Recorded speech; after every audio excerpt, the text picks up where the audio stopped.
ધારાસભ્ય હીરાભાઈ સોલંકીએ કર્યો ધુઆંધાર પ્રચાર। છેલ્લી ઘડીએ રાજુલા, જાફરાબાદ અને ખાંભાના ગામોમાં ચૂંટણી પ્રચાર દરમિયાન હીરાભાઈ સોલંકીનો હુંકાર। અમરેલી જિલ્લા પંચાયત બની ગઈ છે ભાજપની। હીરા સોલંકીએ આ હુંકાર ભર્યો છે। અમરેલીની તમામ તાલુકા પંચાયત બની ગઈ છે ભાજપની। ખેડૂતોના પ્રશ્નો, પાણી, રોડ માટે ભાજપે કામ કર્યા હોવાનો દાવો હીરાભાઈ સોલંકીએ કર્યો।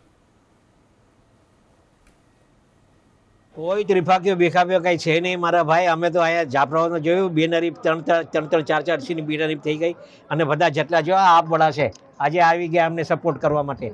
આવા બધા સહયોગી અમને સપોર્ટ કરવા આવી ગયા છે। અને તમારે જ્યાં લખવું હોય આજની તારીખ, આજનો સમય, જિલ્લા પંચાયત ઓલરેડી ભારતીય જનતા પાર્ટીની અમરેલી બની ગઈ છે। બધી તાલુકા પંચાયત ભારતીય જનતા પાર્ટીની બની ગઈ છે એમ કહું છું। તમે નોંધ લઈ લો। 28 તારીખે આપને હું ફોન કરીશ પાછો અને આ જે સમાચાર આવે ને આપના ધ્યાન ઉપર મૂકીશ। સંપૂર્ણપણે ભારતીય જનતા પાર્ટીની એક વેગ જ હાલી રહી છે।